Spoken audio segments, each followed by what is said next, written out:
So today we're going to continue talking about our algebraic word problems, and we're in set 3, consecutive numbers. But before we get started, let's talk about what does consecutive mean. Consecutive means one after another. So if I'm talking about consecutive numbers, if I start with the number 5, the number right after 5 is 6. So 5 and 6 are consecutive numbers. The number right after 6 is 7.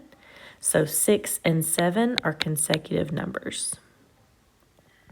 Now for the next example, we're talking about only consecutive even numbers. So if I started with the number 8, the next even number, the consecutive even number is 10.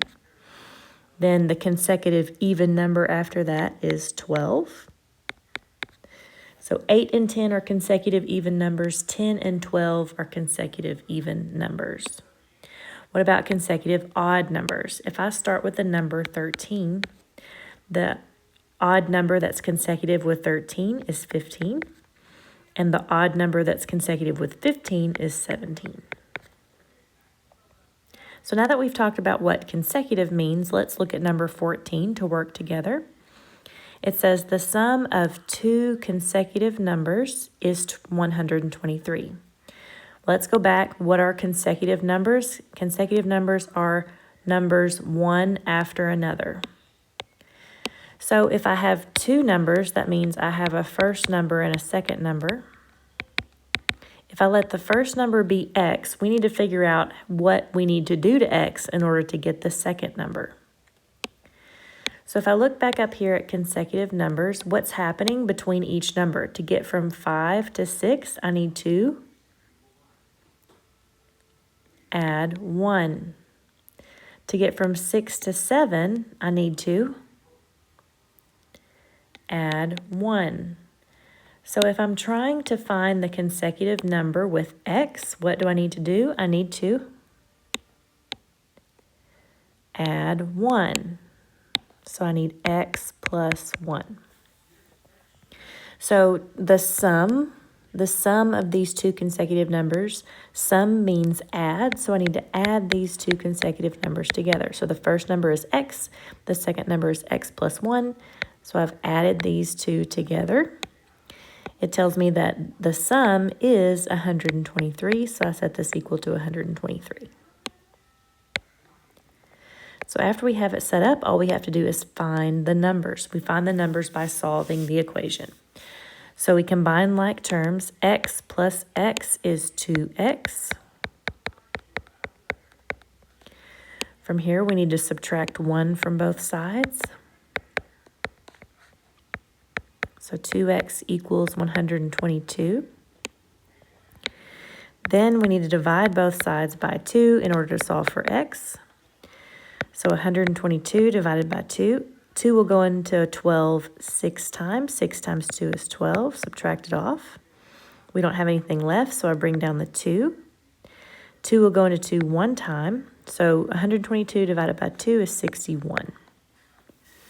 So the first number, remember, we said the first number is x. Well, x is 61. So how do we find the second number? To find the second number, we need to add 1 to 61. 1 plus 61 is 62. So our two numbers are 61 and 62.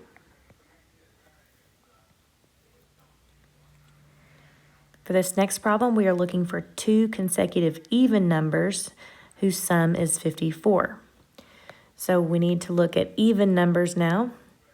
Even numbers, what do we need to add to get from 8 to 10?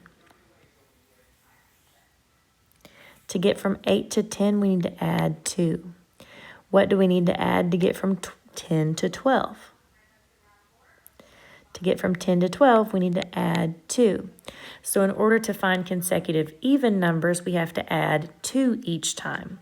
We're looking for two numbers, so we have a first number and a second number. If the first number is x, then the second number is x plus 2, because that's how we get to the next even number. So sum, we need to add these two together. So x is our first number, and x plus 2 is the second number. And that is 54, so it equals 54. And from here, we're ready to solve. X plus x is 2x. Subtract 2 from both sides. 2x equals 52. Divide both sides by 2. X is 2 divided by 52. 2 will go into 5 2 times. 2 times 2 is 4. Subtract it off. 5 minus 4 is 1. Bring down the 2. 2 will go into 12 6 times, so x is 26. So if x is 26, how do I get the second number? So x is 26. How do I get the second number? I need to add 2 to the first number. So to get the second number, I take 26 and add 2. That gives me 28. So our two numbers are 26 and 28.